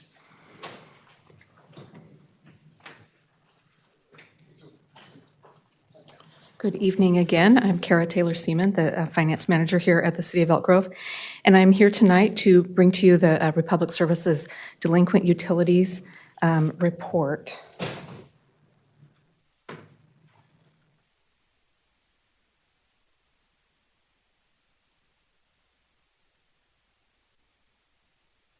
Just a little bit of background. The city has contracted with Republic Services to provide solid waste and storm draining billing and services dating back to July 1st of 2017. And the city does assist them with placing any delinquent accounts on the tax rolls, property tax rolls at Sacramento County. So the accounts listed in the proposed tax levy represent those that are delinquent for at least 120 days and that were incurred prior to March 1st of this year.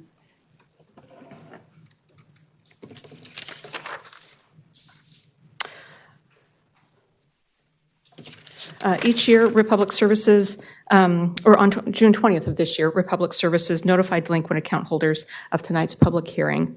There are representatives from Republic here to talk to their accounts with anyone who is concerned. Were just over 1,500 account holders who were notified, and the total dollar amount was just over $864,000. This is significantly lower than 2024, where there were 2,700 account holders and a dollar amount of just over $1.5 million. So their collection efforts are notable and to be commended. Detail for solid waste and storm drain charges are shown on this, are 1,530 accounts for solid waste and 50 accounts for storm drain. And this slide does show the breakdown for both types. In closing, the customers who paid their delinquencies I said yesterday, but they are actually working with people today. So if they do bring their accounts current, then those accounts will be removed from the delinquent report and will not be submitted to the county for collection. Representatives from Republic Services, namely Carla Hedron, is here tonight and is talking with residents in the lobbyway. The remaining accounts will be submitted to the county for collection through the property tax roll.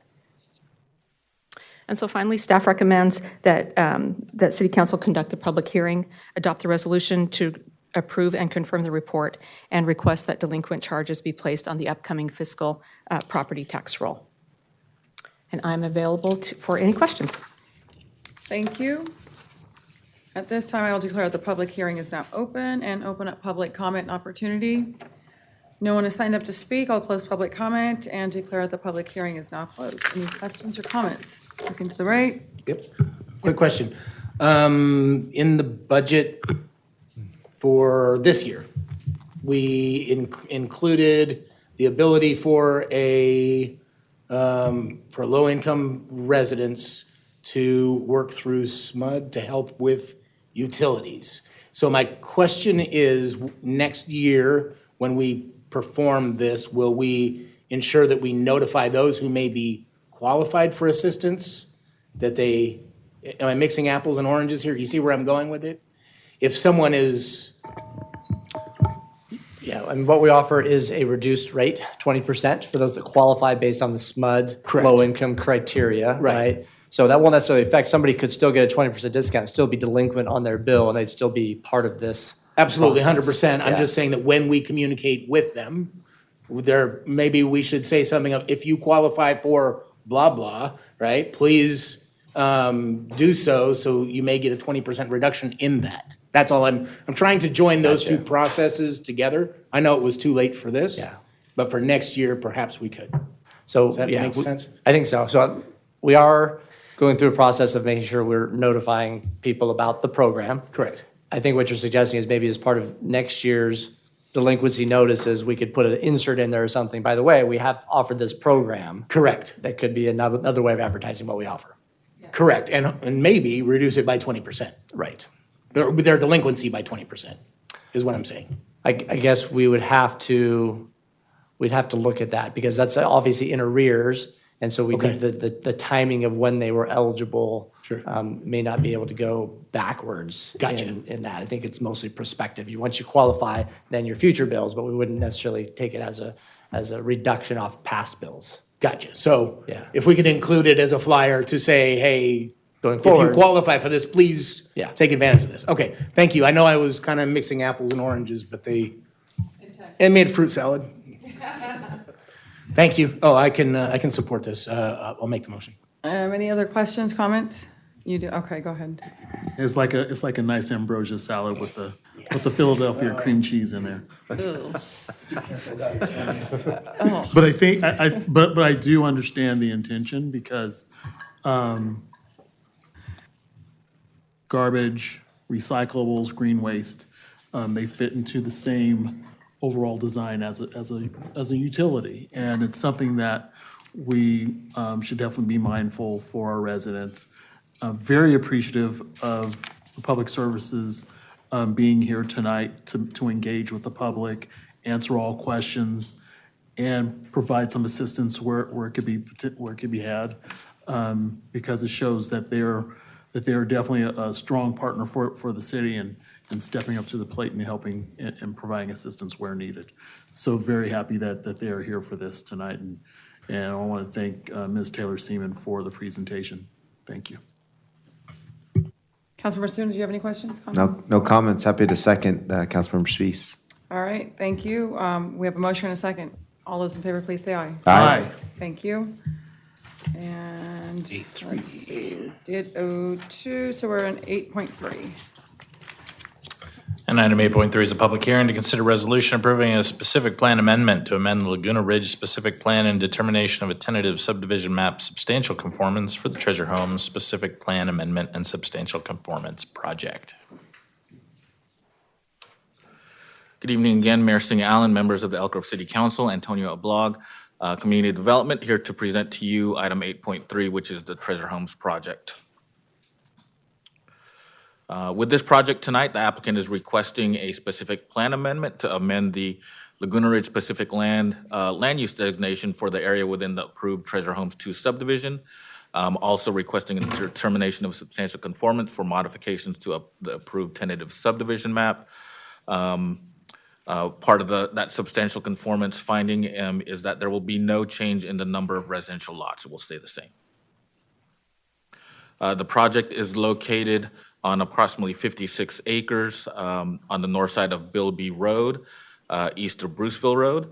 The site is mostly undeveloped. However, there is a detention basin at the southeast corner of the site and a sewer lift station adjacent to the site's southern boundary. Currently, the general plan designation of the site is low-density residential and parks and open space, with Laguna Ridge Specific Plan designations of residential RD4, RD5, and RD7, with additional parks and drainage. And the zoning of the site is RD5 and RD7, also with parks and recreation and open space. Most of the modifications that I'll be discussing tonight occur within Village 3. That is the easterly half of this subdivision. The request to amend the specific plan is shown before you on the diagrams, the existing land use. For that big yellow portion of the subdivision is currently designated RD4 in the Laguna Ridge Specific Plan.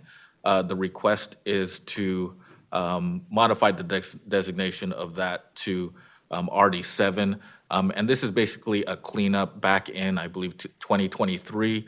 That portion of the site was rezoned from RD4 to RD7, but the associated changes to the Laguna Ridge Specific Plan were not completed at that time.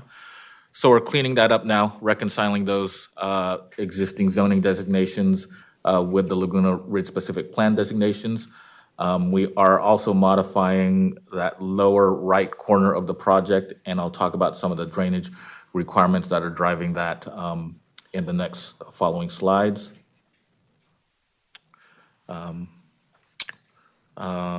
So the applicant is making some map amendments to accommodate an increased drainage requirement. When this map was originally drawn and approved, it contemplated approximately 3.7 acres of drainage and detention area. Based on the updated engineering analysis, it was determined that approximately 10 acres of drainage would be needed, so that drainage basin has increased in size. And because of the change in zoning that occurred in 2023, the developer was actually able to reconfigure some of those lots to be smaller lots. They're smaller, but still not the RD7 size lots. They end up being about 6,000 square feet, so a standard single-family lot size. They were able to reconfigure that drainage and parks area without losing any lots within the subdivision. So within that Village 3, the original approval allowed 61 lots. It still proposes 61 lots even with the increase in size of that drainage basin. You can see the changes in red line on the screen before you. Because there are not significant changes to the circulation and the map is being modified to accommodate an increased drainage demand, and again, the lot count stays the same, the request is to find this map in substantial conformance with the previous approval. This project was heard by the Planning Commission at its June 19, 2025 meeting. The Planning Commission voted unanimously to recommend approval by the City Council. No further environmental analysis is required. This project carries forth the residential project analysis that was conducted as part of the Laguna Ridge Specific Plan, EIR. And these modifications will not result in any changes to the total number of residential lots within either the subdivision or the overall specific plan area. So tonight, staff is recommending that the City Council find no further environmental review is required pursuant to State CEQA Guidelines Section 15162 and Section 15183, and approve the specific plan amendment and substantial conformance for the project based on the findings included in the draft resolution. I know the developer was trying to get a representative here tonight. I don't know if they were able to make it, but I'd be happy to answer any questions should you have any. All right, thank you for your presentation. At this time, I'll declare the public hearing is now open and open up the public comment opportunity. You said the applicant We is do here. have a representative. Oh, from you the do? app- Okay, I thought you said you didn't. Okay. I will invite up the applicant. How are you? Good evening. Great. How are you? My name's Jacqueline Bays. I'm actually the civil engineer on the project, but I'm also here representing Richland, the applicant. Antonio did a great job as usual, so I'm here if you have any questions. Thank you. Now I will open up the public comment opportunity, and nobody is signed up to speak. I will close public comment and declare the public hearing is now closed. Questions or comments to the right? Looking at any? No. To the Move left? staff's recommendation. Second it. All those in favor, please say aye. Aye. Thank you. Next item, 8.4. That'll be a public hearing to consider a resolution approving a determination of public convenience or necessity for sale of beer, wine, and distilled spirits, an ABC Type 21 license for the Loop Neighborhood Market Project.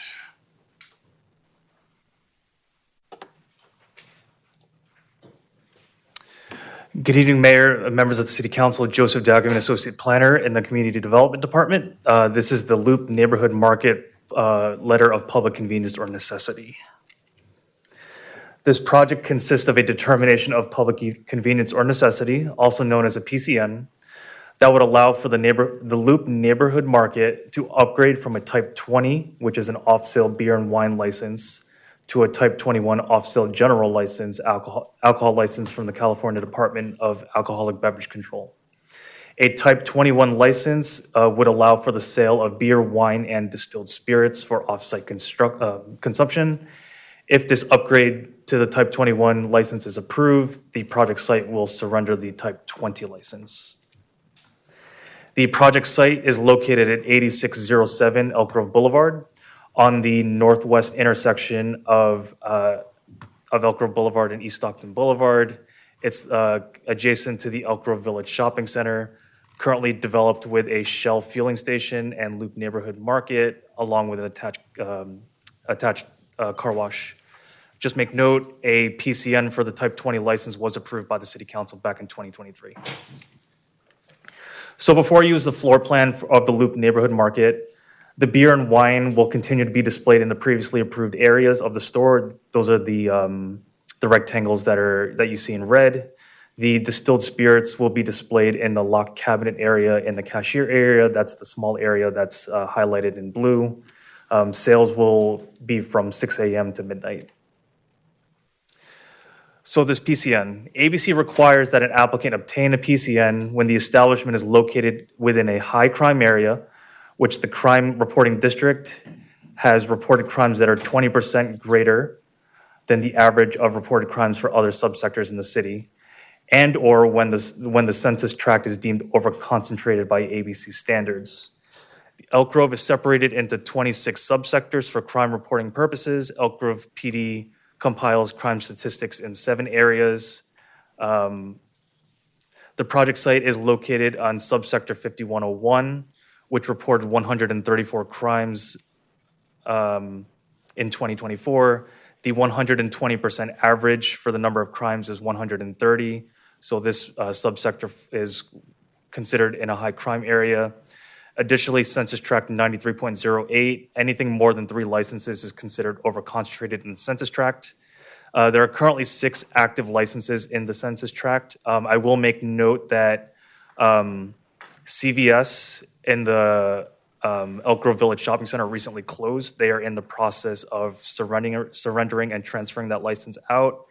And then one of the other licenses is the Loop Neighborhood Market Type 20.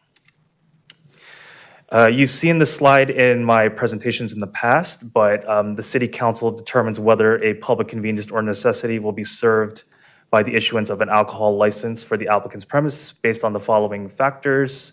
Number 1, the proximity and number of other retail establishments selling alcohol, proximity to the schools, playgrounds, and other facilities serving young individuals, the proximity to residential neighborhoods, and then whether the retail outlet provides a wide range of desirable goods and services or a unique type of goods or service. So this graphic depicts the proximity to the mentioned uses. As I mentioned, there was the CVS, but they're recently closed and they're in the process of surrendering their license. The nearest establishment that is currently selling ABC products is the Chevron gas station and extra mile convenience store located diagonal from the project site. The nearest public school is more than half a mile away, which is Joseph Kerr Middle School. And the nearest park, Baker Park, is approximately 2,500 feet away to the east. The nearest residential neighborhood is the Emerald Vista apartment homes located across the subject property on the east side of Emerald Vista Drive. So this PCN was routed to the police department. They reviewed it and determined that there is no public safety reason to oppose the finding of the public convenience or necessity or the associated ABC application. In terms of safety security, the applicant has committed to implement ongoing staff training on security, safety, and sales of age-restricted products. And then digital surveillance will be maintained and recorded for at least 30 days for the store's interior and exterior and will be shared by law enforcement upon request. In terms of CEQA, the project is exempt pursuant to section 15061B3. This is the common sense exemption. Granting of this PCN will expand the products available for sale at the existing convenience store, but will not bring any physical changes to the environment. So staff's recommendation tonight is to approve this PCN. Staff and the applicant are available to answer any questions. This concludes my presentation. Thank you. Thank you for your presentation. I will declare the public hearing is now open. And do we have an applicant present? Yes. Okay. Hello. Hi. Hey, good evening. My name is Steve Rawlings. I'm here on behalf of the Loop Neighborhood Markets. I think you may have seen me a couple times here before. I always like to point out, first of all, we do concur with the staff's recommendation for the record. This is a request to upgrade a license, and I always like to emphasize to everybody that the driver for this request is so that my client can sell these products that are called RTDs, ready to drink beverages. We're all familiar with like White Claw and Truly seltzers, which have been exploded in the last 10 years. Those companies have also come out with these ready to drink beverages, which actually have an ingredient that is a distilled spirit, White Claw lime margaritas or Truly vodka sodas.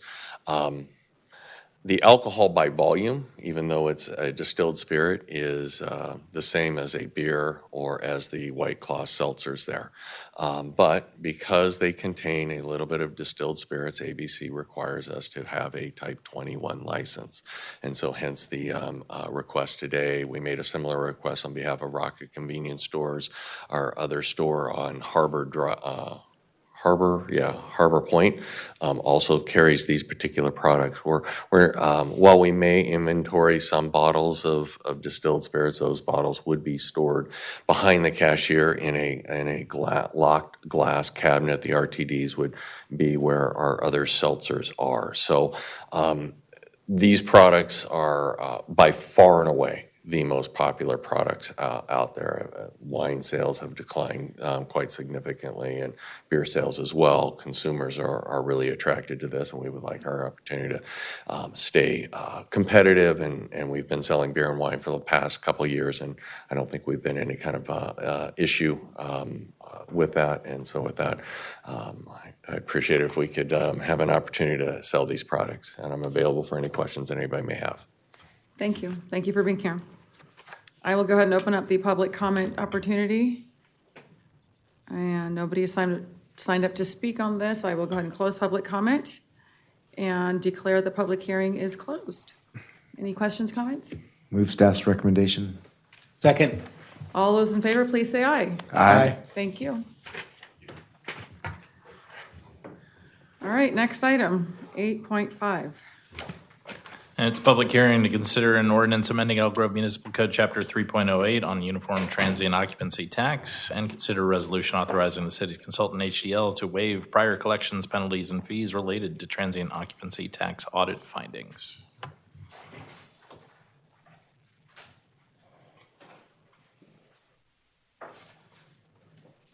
All right, good evening once again. I'm still Kara Taylor Seaman, the finance manager here at the city, and I'm here tonight to present a public hearing to consider items concerning the city's municipal code and items regarding the transient occupancy tax. And to start with a little bit of background, the city began collecting transient occupancy tax upon its incorporation in the year 2000. And what that is, it's we call it TOT. It is basically a tax on hotel rental charges. The current rate is 12% that is remitted by the hotels and paid to the city. The municipal code contains details regarding the collection of the tax, including exemptions, and also the definition of what rent is. In this case, rent is the amount charged, whether or not it's received, for the privilege of occupying that room. Also, in 2021, the city engaged the services of a consultant, HDL, to collect, monitor, and audit the collection of TOT. Prior to that time, hotels would self-report rental income to the city, including exemptions and calculations for the TOT. There was no review or audit conducted prior to our work with HDL. So HDL conducts audits of 2 hotels every year, and they do a 3-year look back of all the activity. Those audits were conducted beginning in 2024 and found that the hotels have not been collecting and remitting TOT for complimentary rooms. And those rooms, complimentary rooms, are defined as those for which the hotel does not charge any rent to the guest and does not receive any other revenue for the occupancy. To provide some context, hotels report income of over $25 million a year. Taxable rent is about $23 million a year. The TOT that has not been collected is around $2,100, so it's less than 0.1% of the total. With the penalties and interest that HDL calculated, we're looking at $2,790. So again, those audits have revealed that the hotels have never been collecting or remitting that amount to the city. Following the release of the first sets of audits, staff met with representatives of all local hotels to gather information about complimentary rooms. We also conducted research with other local cities to determine standard practices in the area and found out that Elk Grove is unique and that other cities do not charge TOT on complimentary rooms. So staff recommends that the council approve the resolution and ordinance to amend the city's municipal code, section 3.08.040, to add an exemption that would exclude complimentary rooms from the collection of TOT. In addition, staff recommends that council waive the uncollected TOT interest and penalties for the prior audits, which totaled $2,790. The reason for this is to align with local standards and to promote and foster positive and ongoing collaborative relationships within the hotel community. And that concludes my presentation. I'm available for any questions. Thank you. I will declare the public hearing is now open and open up the public comment opportunity. We have one speaker, Aaron Val. Good evening, Mayor and council members. Nice to see you again. I don't know where you were hiding. I did not see you. Sitting right over there. Okay. I'm Erin Val, and I'm the director of Explore Elk Grove, representing Explore Elk Grove and the hotels in the tourism marketing district of Elk Grove. We appreciate the city's willingness to work with us and work toward a fair and reasonable resolution. We recognize the importance of compliance and being consistent, and we support the proposed amendments to the municipal code. We also want to thank the city staff, Kara and Daryl, for the collaborative approach and recommendation to waive the prior collections, the penalties and fees as part of this update. It's a thoughtful solution, and we look forward to moving forward with clarity and alignment. So thank you for your consideration and partnership. Thank you.